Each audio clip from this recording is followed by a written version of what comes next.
حضرت ابو بکر صدیق رضی اللہ تعالیٰ عنہ پیشے کے لحاظ سے کپڑے کے تاجر تھے اور ملک شام اور ملک یمن میں تجارت کی غرض سے تشریف لے جایا کرتے تھے۔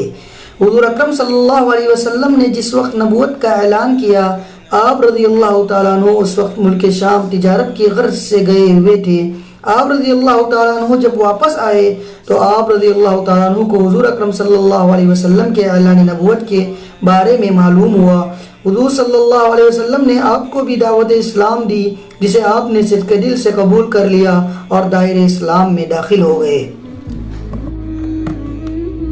امام سہیلی رحمۃ اللہ علیہ فرماتے ہیں کہ نبی کریم صلی اللہ علیہ وسلم نے جب حضرت سیدنا ابو بکر صدیق کو دعوت اسلام دی تو حضرت سیدنا ابو بکر صدیق نے بغیر کسی تردد کے اس کی دعوت کو قبول کیا۔ آپ رضی اللہ تعالیٰ عنہ نے اسلام قبول کرنے سے پہلے خواب میں چاند دیکھا جو مکہ مکرمہ کی طرف نازل ہوا اور ہر گھر میں علیحدہ علیحدہ داخل ہوا۔ وہ چاند جس گھر میں بھی داخل ہوا وہاں نور چمک اٹھا، پھر وہ چاند میرے گھر میں داخل ہوا اور میری گود میں جمع ہو گیا۔ آپ رضی اللہ تعالیٰ عنہ نے جب اپنے اس خواب کی تعبیر چند اہل کتاب سے معلوم کی تو انہوں نے بتایا کہ جس نبی کا انتظار تھا اس کی آمد ہو چکی ہے اور تم اس نبی کے دامن سے وابستہ ہوں گے اور تمام لوگوں سے زیادہ سعادت مند ہوں گے۔ حضرت سیدنا ابو بکر صدیق رضی اللہ تعالیٰ عنہ فرماتے ہیں کہ میں خانہ کعبہ کے صحن میں تشریف فرما تھا، زید بن عمرو بھی میرے ہمراہ تھا۔ اس دوران امیہ بن ابی سلعۃ جو کہ شاعر تھا وہاں سے گزرا اور اس نے زید سے کہا، خیر کے متلاشی تم کیسے ہو؟ زید نے جواب دیا، خیریت سے ہوں۔ امیہ بن ابی سلعۃ نے پوچھا، کیا تم نے پا لیا ہے؟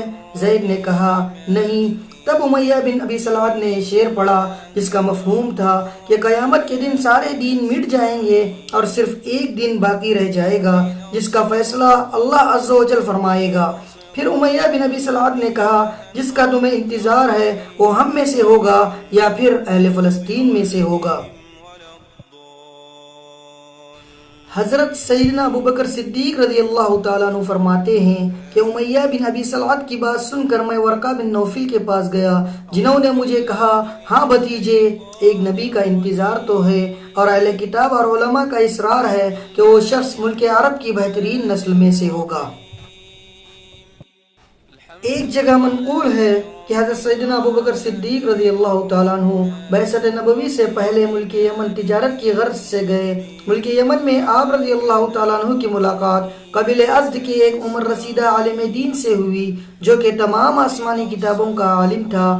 اس نے جب آپ رضی اللہ تعالیٰ عنہ کو دیکھا تو دریافت کیا کہ کیا تم حرم کے رہنے والے ہو؟ آپ رضی اللہ تعالیٰ عنہ نے فرمایا، ہاں میں اہل حرم میں سے ہوں۔ اس عالم نے پوچھا، کیا تم قریشی ہو؟ آپ رضی اللہ تعالیٰ عنہ نے فرمایا، ہاں میں قریشی ہوں۔ اس عالم نے پوچھا، کیا تم تیمی ہو؟ یعنی بنو تیم سے تمہارا تعلق ہے؟ آپ رضی اللہ تعالیٰ عنہ نے فرمایا، ہاں میں تیمی ہوں اور میرا نام عبداللہ ابن عثمان ہے۔ اس عالم نے آپ رضی اللہ تعالیٰ عنہ سے فرمایا، تم ایک نبی کے ساتھی بنو گے جس کو عنقریب مبعوث کیا جائے گا۔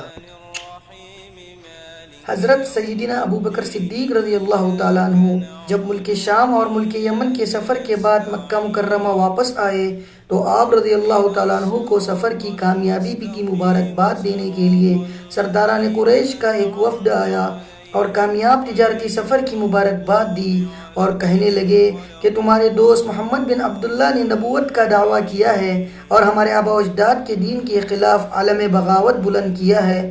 ہم تمہارے ہی انتظار میں تھے کہ تم آؤ اور تمام معاملہ اپنے ہاتھ میں لے لو۔ حضرت ابو بکر صدیق رضی اللہ تعالیٰ عنہ اسی وقت حضور کریم صلی اللہ علیہ وسلم کے گھر تشریف لے گئے اور نبی اکرم صلی اللہ علیہ وسلم سے باہر آنے کی درخواست کی۔ حضور صلی اللہ علیہ وسلم باہر تشریف لائے تو آپ رضی اللہ تعالیٰ عنہ نے عرض کیا، اے محمد صلی اللہ علیہ وسلم، آپ کے متعلق مجھے خبر پہنچی ہے کہ آپ لوگوں کو ایک خدا کی عبادت کی دعوت دے رہے ہیں اور نبی برحق ہونے کا دعویٰ کرتے ہیں۔ حضور کریم صلی اللہ علیہ وسلم نے فرمایا، ہاں ابو بکر، میرے پروردگار نے مجھے ایک خاص مقصد کے لیے مبعوث فرمایا ہے اور وہ مقصد یہ ہے کہ میں لوگوں کو خدائے واحد کی عبادت کی تلقین کروں، انہیں برے کاموں سے روکوں اور ان تک اللہ عز و جل کا پیغام پہنچاؤں۔ حضرت سیدنا ابو بکر رضی اللہ تعالیٰ عنہ نے آپ صلی اللہ علیہ وسلم کی باتیں سن کر فرمایا، بے شک آپ جھوٹ نہیں بولتے اور آپ ہی اس منصب اعلیٰ کے اہل ہیں، آپ امانت دار ہیں اور صلہ رحمی کرتے ہیں، آپ اچھے کام کرتے ہیں اور دوسروں کو بھی اچھے کام کی تلقین کرتے ہیں۔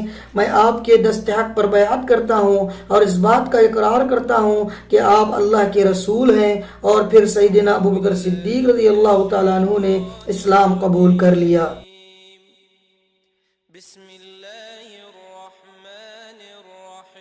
امام سویتی رحمۃ اللہ علیہ بیان کرتے ہیں کہ امام اعظم حضرت امام ابو حنیفہ رحمۃ اللہ علیہ کی رائے ہے اور اس بات کی تائید ترمذی شریف کی حدیث سے بھی ہوتی ہے کہ مردوں میں سب سے پہلے اسلام حضرت سیدنا ابو بکر صدیق رضی اللہ تعالیٰ عنہ نے قبول کیا، عورتوں میں سب سے پہلے اسلام ام المومنین حضرت خدیجہ رضی اللہ تعالیٰ عنہ نے قبول کیا، جبکہ بچوں میں سب سے پہلے اسلام حضرت سیدنا علی مرتضیٰ رضی اللہ تعالیٰ عنہ نے قبول کیا۔